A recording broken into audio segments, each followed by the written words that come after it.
हाँ बच्चों, चलो अभी लास्ट वीडियो में मैंने ये फंक्शंस कवर किए थे, ठीक है। और लास्ट वाले फंक्शन कौन थे? Financial functions, PMT, PPMT, IPMT, NPR, ठीक है, नंबर ऑफ पीरियड, रेट मतलब इंटरेस्ट रेट, प्रेजेंट वैल्यू और फ्यूचर वैल्यू, ठीक है। अभी ये जितने भी फंक्शंस मैंने आपको सिखाए प्लस इन शॉर्ट जितना भी एक्सेल सिखाया मैंने आपको, no this is the right time कि एक बार उसको प्रैक्टिकली एप्लीकेबल कर लेते हैं। क्योंकि एक्सेल में कैसा है पता है, आप सीखते हो बहुत कुछ, बट अगर आपके सामने कोई प्रॉब्लम आता है तो how you apply that knowledge is very important. वैसे ही तो क्वेश्चन बनेंगे आपके। तो बच्चों 16 to 17 क्वेश्चंस के ऊपर आपने जितना भी एक्सेल सीखा ना, उसमें सब कंसेप्ट है, फार्मूला वाला कंसेप्ट, फंक्शन वाले कंसेप्ट, फिर आपका absolute reference, relative reference, mix reference, सब उसके अंदर इंक्लूडेड है। मैंने ऐसे कुछ 16-17 क्वेश्चन ऐसे बनाए ताकि आपका पूरा एक्सेल जो पढ़ाई किया ना अभी तक, वो पूरा का पूरा इसके ऊपर इम्प्लीमेंट हो जाए। उसके बाद हम लोग शॉर्ट फिल्टर और सिनेरियो और पाइवट टेबल देख लेंगे। 4 ही तो ऑप्शन है, वो बाद में देखेंगे। पहले इसको डिले नहीं करते, पहले ये एक क्वेश्चन का सेट ख़त्म करते हैं। चलो ये टोटल नंबर ऑफ क्वेश्चंस कितने पहले मैं आपको दिखा दूं। ये देखो मैंने सारे क्वेश्चंस यहाँ पे डाले वर्ड में, ये सब सॉल्व करेंगे हम लोग। करीब करीब कितने 17 क्वेश्चंस हैं। मैंने बोला था ना 16 to 17 क्वेश्चंस होंगे, तो 17 क्वेश्चंस हैं। ये 17 क्वेश्चन मैं आपके सामने सॉल्व करके बता रहा हूँ, ठीक है बच्चों। चलो अभी इसमें पहला क्वेश्चन लेते हैं फर्स्ट। और ये जो क्वेश्चन का डेटा है ना, ये भी मेरे को टाइप नहीं करना है, ये भी मैं यहाँ से ले लेता हूँ। चलो ये भी डेटा आ गया, मतलब सेम डेटा जो क्वेश्चन में था वही डेटा मैंने यहाँ पे ट्रांसफ़र कर दिया। देखो ना, सेम डेटा है, सेम डेटा, ठीक है। अभी आपको इसका वेजेस निकालना है। अच्छा, थोड़ा सा विजिबिलिटी बढ़ा दूँ इसकी, 125%, व्यू 125%, बहुत ज़्यादा नहीं रखता हूँ क्योंकि मेरे को सब एक साथ दिखाना है आपको, क्वेश्चन भी और सॉल्यूशन भी, ठीक है। हाँ, अब इसका क्वेश्चन देखो क्या है। पहले क्वेश्चन यहाँ पे रख के रीड कर लेते हैं, फिर क्वेश्चन को राइट में शिफ्ट कर देंगे। मोना, हितेन, पीटर, फातिमा, किरण, ये सब नाम दिए। नंबर ऑफ डेज दिया है, days worked, how many days worked, और टाइप्स ऑफ ये दिया है, क्या बोलते हैं उसको, वर्कर। तो वर्कर की 3 टाइप है, स्किल्ड, अनस्किल्ड और सेमी स्किल्ड। बच्चे लोग आप लोग को पता है स्किल्ड मतलब, अभी जैसे नीचे अगर उन्होंने ये दिया है ना रेट पर डे का, तो पर डे का डेफिनेटली रेट ज़्यादा किसका रहेगा, तो जो कारीगर है उसका रहेगा। और कारीगर किसको बोलते हैं? स्किल्ड को। तो सबसे ज़्यादा जो रेट रहेगा वो स्किल्ड का रहेगा, उससे थोड़ा कम रेट रहेगा सेमी स्किल्ड का, और जो अनस्किल्ड होगा वो तो अभी जस्ट अभी काम सीखना शुरू किया होगा उसने, तो उसका पर डे का रेट एकदम कम रहेगा, ठीक है। और देखो यहाँ पे वही दिया है कि write the steps to compute the wages in column D में अपना वेजेस निकालना है, ओके। तो उन्होंने दिया क्या है डी में, given that the rate per day is ₹200, 400 and 600। किसका? जो पहला 200 है वो अनस्किल्ड का है, रिस्पेक्टिवली है ना, देखो ना लास्ट में वर्ड लिखा है। ये रिस्पेक्टिवली का मतलब होता है जो सीक्वेंस ऊपर है वही सीक्वेंस इधर मैच हो रही है। तो अनस्किल्ड का कितना 200, सेमी स्किल्ड का कितना 400, और स्किल्ड का कितना 600, ठीक है। और अपने को निकालना है उसका वेजेस कितना। तो बच्चे लोग वेजेस निकालने के लिए आपको रेट तो लेना ही पड़ेगा, बट रेट लेके आपको इसके साथ नंबर ऑफ डेज के साथ मल्टीप्लाई भी करना पड़ेगा इधर, ठीक है। तो इसका जो इफ़ बनेगा वो इफ़ कैसे बनेगा, इसका इज इक्वल टू इफ़, ठीक है। मैं टाइप करके भी दिखाऊंगा और प्लस पहले मैं इसका यहाँ पे लिख के दिखाता हूँ, ये फार्मूला इसका क्या बनेगा इसका, ठीक है। पहले मैं पेन से लिख के दिखाता हूँ, फिर मैं टाइप करके दिखाता हूँ। इज इक्वल टू इफ़ ये जो है ना स्किल्ड अनस्किल्ड, ये आपका C2 है। अगर ये C2, यहाँ पे देखो अनस्किल्ड पहले दिया है, मैं क्वेश्चन के हिसाब से जा रहा हूँ, उन्होंने अनस्किल्ड को पहले दिया है, तो मैं इसीलिए यहाँ पे अनस्किल्ड लिख रहा हूँ कि अगर वो इसमें मत देखो कि ये C2 में स्किल्ड है। बच्चे लोग मैं ये चेक ही नहीं कर रहा हूँ, मैं तो क्वेश्चन देख रहा हूँ। क्वेश्चन के हिसाब से if it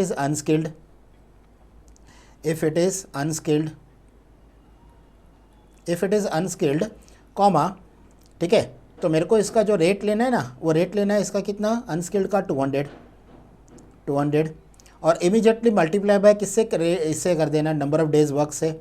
so multiply by इसका जो नंबर ऑफ डेज वर्कड है वो अगर C2 है तो इसका B2 होगा, B2, फिर वापस इफ़, फिर से इफ़, फिर अगर ये C2 is equal to semi skilled है तो सेमी स्किल्ड, अगर ये सेमी स्किल्ड है तो कॉमा कितना है उसका रेट कितना है 400, तो 400 इंटू B2, यानी B2 जितना भी निकलेगा वो उससे मल्टीप्लाई कर देना नंबर ऑफ डेज से। और अगर ये सेमी स्किल्ड भी नहीं है, अनस्किल्ड भी नहीं है, तो डेफिनेटली वो क्या है, वो अनस्किल्ड है, तो अनस्किल्ड का रेट कितना 200, ठीक है, पहला 200। अच्छा एक मिनट, अनस्किल्ड पहले चेक किया है फिर सेमी स्किल्ड किया है, तो ये तो स्किल्ड हो गया ना, तो मैंने 200 लिखा, ये 200 गलत है बच्चों, ये गलत है, ये 200, ये 600 आएगा, ये 600 आएगा, और उसके साथ मल्टीप्लाई बाय व्हाट B2।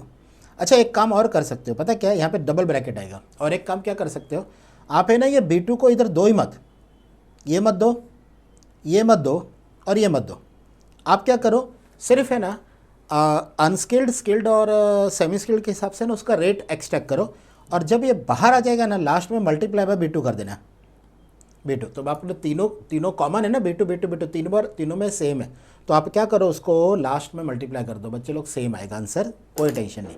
चलो इसको वर्क करके देखें इधर प्रैक्टिकली, हाँ इसको वर्क करते हैं, इज इक्वल टू सेम जो मैंने अभी आप लोग को जो टाइप करके दिखाया ना वो, अच्छा लेकिन B2 को अपन कॉमन ले लेंगे, वो ज़्यादा अच्छा रहेगा, B2 को लेटेस्ट रहेगा comma. So is equal to if bracket C2 is equal to unskilled, अगर वो अनस्किल्ड है तो उसका रेट कितना है 200, मैं सिर्फ रेट बाहर निकाल रहा हूँ, मल्टीप्लाई बाय B2 लास्ट में कर देंगे। अगर ये C2, फिर से if it is C2 is semi skilled, ठीक है, अगर वो सेमी स्किल्ड है तो उसका रेट है 400, और अगर 400 भी नहीं है 200 भी नहीं है तो लास्ट में 600, तो इसका मतलब क्या 200 400। अभी दो ब्रैकेट बंद, पता है दो ब्रैकेट बंद क्यों, क्योंकि आप लोग का दो इफ़ है ना, तो दो ब्रैकेट बंद करना है, और लास्ट में multiply by okay, multiply by what, multiply by B2। हाँ ये देखो, अभी उसने स्किल्ड के हिसाब से लिया 20, और 20 को मल्टीप्लाई करके 600 के हिसाब से। बच्चे लोग अगर चाहिए तो आप लोग मैनुअली इसका थोड़ा सा वर्किंग देख सकते हो, जैसे ये अनस्किल्ड है तो अनस्किल्ड का रेट कितना, अनस्किल्ड का देखो वेरीफाई कैसे करने का मैं बता रहा हूँ, अनस्किल्ड का रेट है 200, तो 200 इंटू अपना कितना दिन उसका नंबर ऑफ डेज वर्कड है 15, तो 15 के साथ मल्टीप्लाई करो 3000, तो देखो 3000 आ गया, ऊपर 12000 कैसे आया, अपना 20 डेज है, मल्टीप्लाई बाय वो कौन है, स्किल्ड है, स्किल्ड का रेट कितना था 600, तो मल्टीप्लाई बाय 600 कितना आया 12000, देखो 12000 आ गया पहले का। यूजिंग कैलसी एक दो चीज़ को वेरीफाई करके देख लो, ताकि वो करेक्ट आपको कॉन्फिडेंस आने के लिए। बाकी एक्सेल में अगर आपका फार्मूला राइट है तो आपको पता है एवरीथिंग इज़ करेक्ट, देखने की ज़रूरत ही नहीं, फिर तो ये बना आपका सॉल्यूशन। ठीक है बच्चों, इसको ये वाले जो कंसेप्ट है ना, इसको पेपर पे कैसे लिखना है वो बाद में देखेंगे, अभी तो मैं सिर्फ आप लोग को फार्मूला जो सिखाया ना वो रन करके दिखा रहा हूँ कि इसमें रन कैसे करना है। चलो तो ये हुआ आपका पहला क्वेश्चन फर्स्ट, ठीक है ना फाइन। हाँ अभी ये वाला क्वेश्चन लेते हैं, ये बच्चे लोग दिस इज़ वेरी इंपॉर्टेंट है, क्वेश्चन नंबर 2 इज़ इंपॉर्टेंट। देखो अर्चना, दीपक, किंजल, पीयूष, करेक्ट ना, प्रीतम, सब लोग आगे, देखो मार्क्स के साथ आगे। अभी मेरे को ग्रेड निकालना है, ग्रेड किसके हिसाब से निकालना है, इसके हिसाब से। मैं आपको वापस ये फार्मूला दो टाइप से सिखाऊंगा, एक बार लिख के दिखाऊंगा, एक बार टाइप करके दिखाऊंगा, ठीक है। चलो ग्रेड का फार्मूला इसमें मेरे को टाइप करना है, बट उसके पहले मैं लिख के बताऊँ ये क्या होगा। बच्चे लोग ये नेस्टेड इफ है, ठीक है, it is a nested if. फिर आप बोलोगे सर इसको वी लुकअप से सॉल्व नहीं कर सकते क्या। अब जरा ध्यान से सुनो, क्या क्वेश्चन में वी लुकअप बोला है क्या, या एच लुकअप बोला है क्या, नहीं। और दूसरा, क्या उन्होंने एक्सेल के अंदर वो जो डॉलर वाली रेंज है वो स्पेसिफाई की है क्या, नहीं, क्योंकि ये जो दिया है ना राइट स्टेप्स टू असाइन, तो ये तो नीचे दिया है ना, क्वेश्चन के बिलो है, तो ये वी लुकअप और एच लुकअप का हिंट नहीं है। आपको ध्यान रखना है वी लुकअप और एच लुकअप का हिंट क्या होगा, या तो क्वेश्चन में लिखा रहेगा कि आपको नेस्टेड इफ यूज़ नहीं करना है, वी लुकअप और एच लुकअप यूज़ करना है, करेक्ट ना। और दूसरा हिंट अगर वो नहीं लिखा रहेगा तो आपका डॉलर की रेंज किधर है, इसमें डॉलर की रेंज है ही नहीं, वो तो एक्सेल के नीचे दी है। हाँ तो बच्चे लोग इसका नेस्टेड इफ ऐसा बनेगा, is equal to if is equal to if, ज़रा ध्यान देना, इज इक्वल टू इफ़, तो इसमें अपने को चेक क्या करना है, मार्क्स, ये टोटल मार्क्स है, तो टोटल मार्क्स किधर है, ये रहा, it is in C2, it is in C2, C2। यहाँ पे लिखा है लेस देन रहेगा तो C, तो लेस देन का साइन देके C, वापस कॉमा इफ़। अभी उसके आगे जाएगा ना तो वो लेस देन मतलब जो C है, ये है ना C2, ठीक है, एक मिनट बच्चों, ये थोड़ा सा गलत हो गया, यहाँ पे लेस देन 300 आएगा, ये थोड़ा सा रॉन्ग हो गया, इसको करेक्शन कर देते हैं, इसको डिलीट करके वापस नया लेते हैं, ड्रॉ इरेज़र, ये गलत हो गया ये, हाँ यहाँ पे लेना है लेस देन 300, लेस देन 300, ठीक है। फिर एक मिनट ये रब कर दो, फिर अगर ऐसा होगा ना, ऐसा लेस देन 300, तो comma what, double inverted comma C, actually ऐसा लिखना था मेरे को, ठीक है, लेस देन 300 है तो कॉमा C, मतलब C ग्रेड आना चाहिए। अभी और आगे बढ़ेंगे तो ये 300 या उससे ज़्यादा ही होगा, तो 300 और मोर तो आपको पता है कि इससे आगे गया तो 300 और मोर तो होगा। आपको ये चेक करना है लेस देन 420 है क्या, मतलब इफ़ C2 लेस देन 420, क्योंकि 420 वाला A ग्रेड में आएगा और एक मार्क्स भी कम होगा ना 420 से, तो वो B ग्रेड में आएगा। तो अगर वो लेस देन 420 है तो कॉमा B, और अगर आपने C और B दोनों चेक कर लिया तो बचा क्या, सिर्फ A, और आपको लास्ट में दे देना है इधर कॉमा A, और कितना ब्रैकेट बंद करना है, 2। क्यों 2, क्योंकि आपने 2 बार इफ़ दिया ना, देखो ना 2 बार इफ़। बच्चे लोग इसको सेम अगर मैं यहाँ पे टाइप करूँ तो आपका ये फार्मूला रन हो जाएगा और आप ग्रेड चेक कर लेना, परफेक्ट आएगा। देखो यहाँ पे इज इक्वल टू इफ़, ठीक है, is equal to if bracket जो मैंने टाइप किया ना नीचे, जो लिखा पेन से वही दे रहा हूँ, इज इक्वल लेस देन 300, तो क्या दे देना है उसको C, वापस इफ़ C2 लेस देन 420, तो क्या दे देना है उसको B, और बचा कौन सा A, और लास्ट में ब्रैकेट कितना बंद, 2 ब्रैकेट बंद, क्योंकि 2 इफ़ है ना, 2 इफ़ है तो आपको डेफिनेटली 2 बार ब्रैकेट बंद करना ही पड़ेगा, एंटर। देखो इसका ग्रेड बराबर आ गया, क्योंकि इसका A केस क्यों आया, 437 है, तो नेचुरली वो 420 और उसके ऊपर आएगा ना।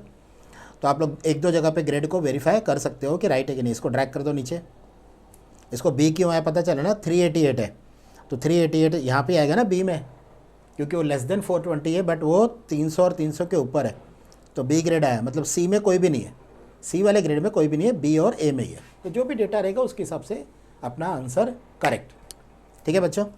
चलो, तो ये क्वेश्चन था क्वेश्चन नंबर 2। अभी देखते हैं क्वेश्चन नंबर 3 क्या है। हाँ, ये रहा क्वेश्चन नंबर 3। क्वेश्चन नंबर 3 का, एक मिनट, हाफ पार्ट इधर है और हाफ नीचे है, तो इसको मैं एक साथ ले लेता हूँ। हाँ, अभी आ गया स्क्रीन पे एक साथ। क्वेश्चन नंबर 3 यहाँ से लेते हैं, प्रिंट स्क्रीन, इसको लेके जाते हैं इधर। ये क्वेश्चन है और ये आपका एक्सेल का नया वर्कशीट लिया मैंने इधर। अब ये क्वेश्चन में ना उन्होंने एक्सेल का डेटा नहीं दिया, तो बच्चे इसको ना मैं आपको लिख के दिखा दूंगा, इसका ये पूरा इसका सॉल्यूशन लिख के दे दूंगा, तो वो ज़रा नोट कर लेना, क्योंकि एक्सेल में उन्होंने टाइप नहीं किया, इसके लिए मैं टाइप नहीं कर रहा हूँ।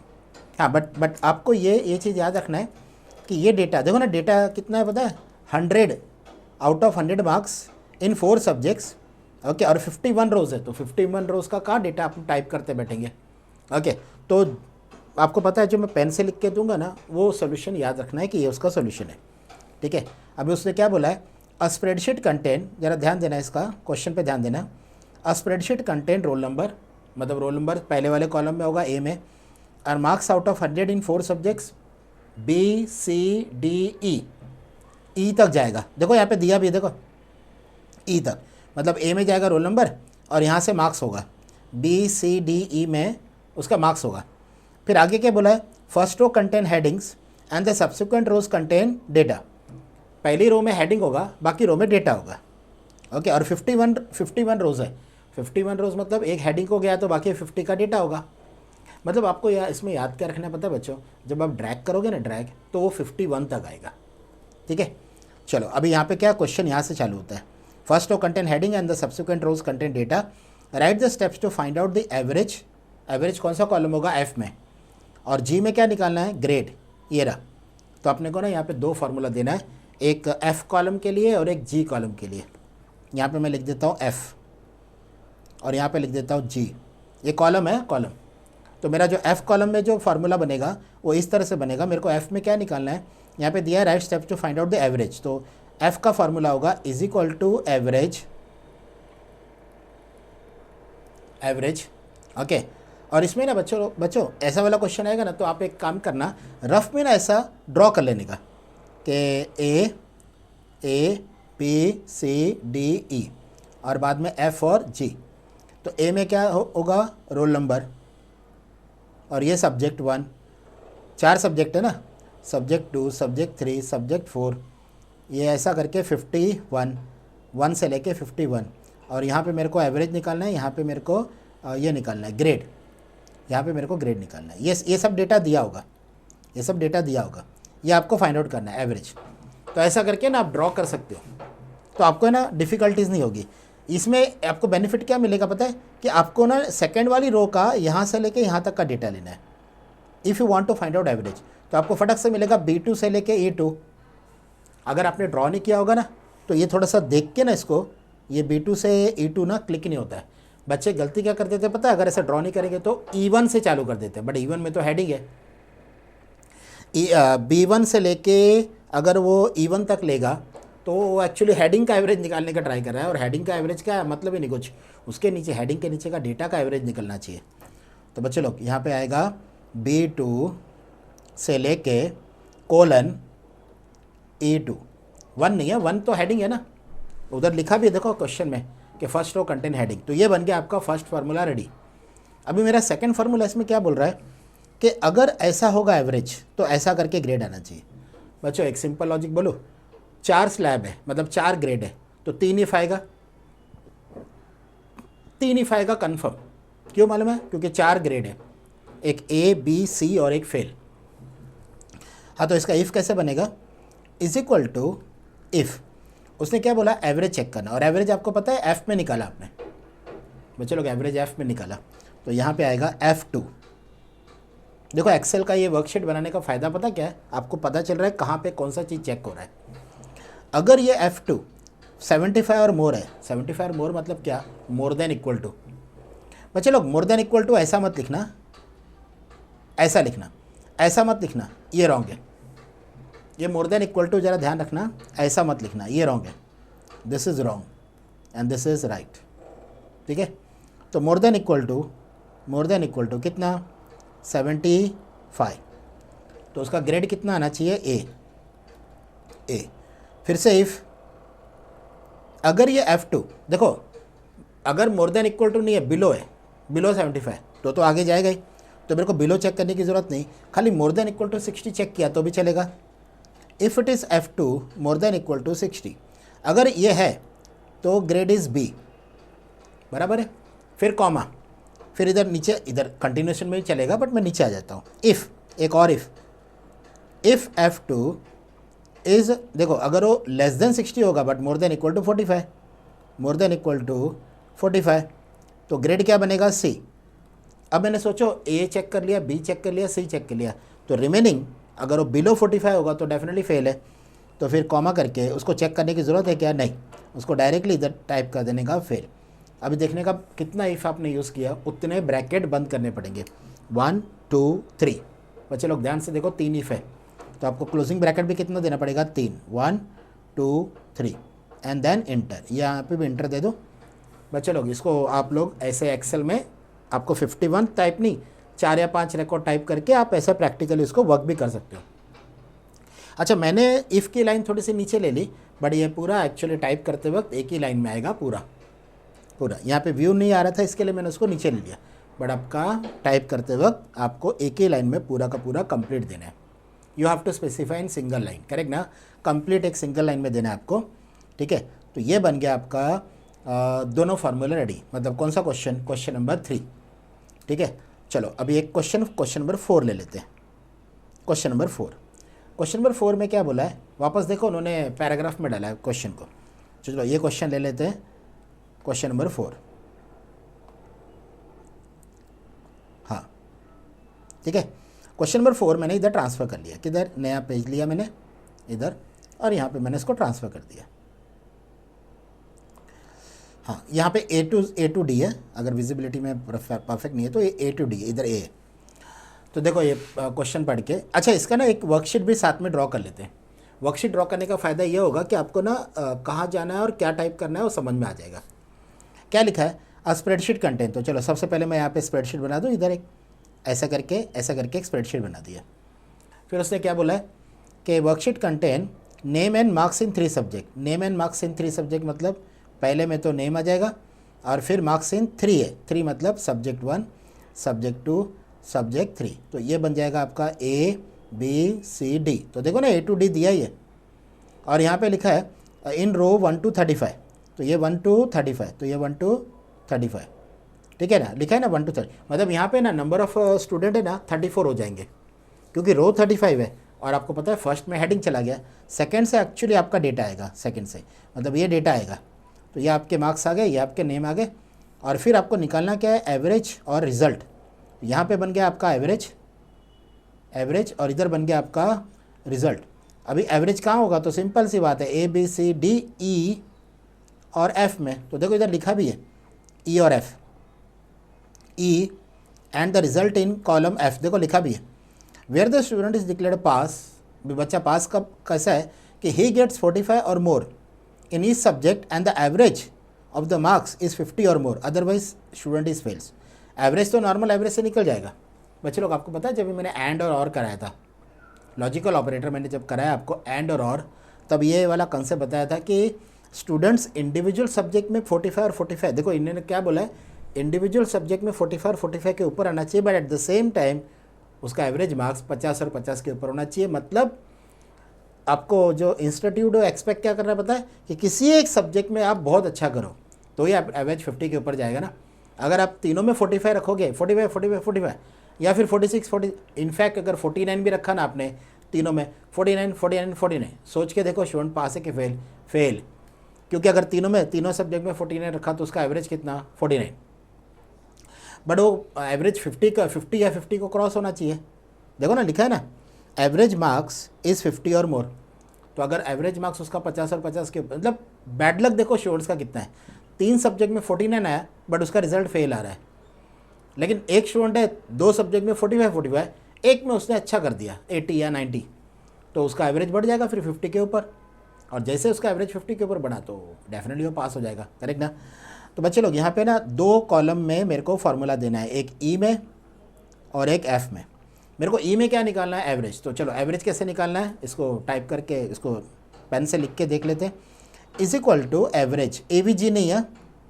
बहुत सारे स्टूडेंट्स एक्सेल में काम करते वक्त ना ये गलती करते हैं कि AVG टाइप करते हैं, मतलब टाइप तो चलो एवरेज करेंगे बट लिखते वक्त भी वो AVG लिखते हैं। Please average full word, average किसका, B2 से D2, तो B2 से D2, ये बन गया उसका एवरेज, ये एंटर का साइन है लास्ट में, ठीक है। अब क्या उसने बोला कि स्टूडेंट्स पास कभी है, जब वो इंडिविजुअल सब्जेक्ट में 45 और 45 के ऊपर लेके आ रहा है, एट द सेम टाइम उसका एवरेज 50 और 50 के ऊपर जा रहा है।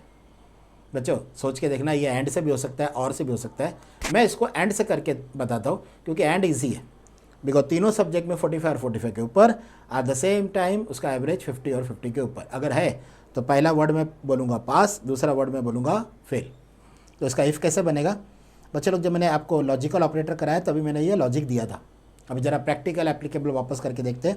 ब्रैकेट में सबसे पहले बोलना पड़ेगा एंड, और अभी मेरे को इंडिविजुअल सब्जेक्ट मतलब B2 greater than equal to 45, फिर C2 greater than equal to 45, फिर D2 greater than equal to 45, और जब A2 आएगा ना तभी ग्रेटर देन इक्वल टू 50, क्योंकि ये आपका सब्जेक्ट नहीं, ये आपका एवरेज है। और अगर ऐसा है दैट मीन्स एंड का मतलब क्या बच्चों, ब्रैकेट के अंदर कितनी कंडीशंस है, 4, 3 सब्जेक्ट की है और एक एवरेज की है।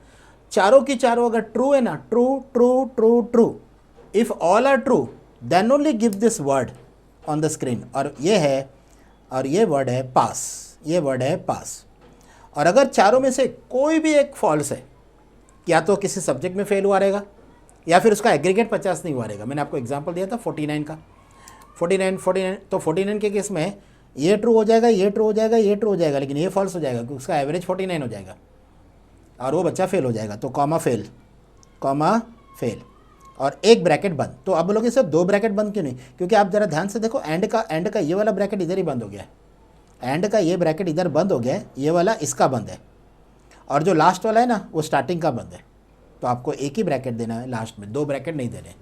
स्टूडेंट ज़्यादा करके यहाँ पे भी मिस्टेक क्या कर देते, लास्ट में 2 ब्रैकेट ऐसे पेन से बना देते कि दो। अरे 2 इफ़ नहीं, एक ही इफ़ है। ये तो हमने एंड यूज़ किया है, तो एंड वाला कंसेप्ट तो अंदर ही बंद हो गया ना, उसके बाद ही तो पास और फेल आया। तो बच्चा पास कब होगा पता है? जब वो तीनों सब्जेक्ट में 45 और 45 के ऊपर लेके आ रहे हैं, एट द सेम टाइम उसका एवरेज 50 और 50 के ऊपर आ रहा है, तो वो स्टूडेंट पास है, अदरवाइज वो स्टूडेंट फेल है। ठीक है बच्चों, तो ये था क्वेश्चन नंबर 4। ठीक है, टोटल अराउंड 17 क्वेश्चन है, बट आप लोग इसको पार्ट वाइज करेंगे। ठीक है, तो चलो क्वेश्चन नंबर 5 ऑनवर्ड्स, ओके, अपन नेक्स्ट इसमें लेते हैं क्योंकि अपना जो वीडियोज़ है वो बहुत बड़ा नहीं बनना चाहिए। ठीक है बच्चों, चलो तो क्वेश्चन नंबर 5 ऑनवर्ड्स अपना नेक्स्ट टाइम देखते हैं। ठीक है, मतलब नेक्स्ट वीडियो में देखते हैं। ठीक है, चलो बाय बच्चों, बाय, टेक केयर।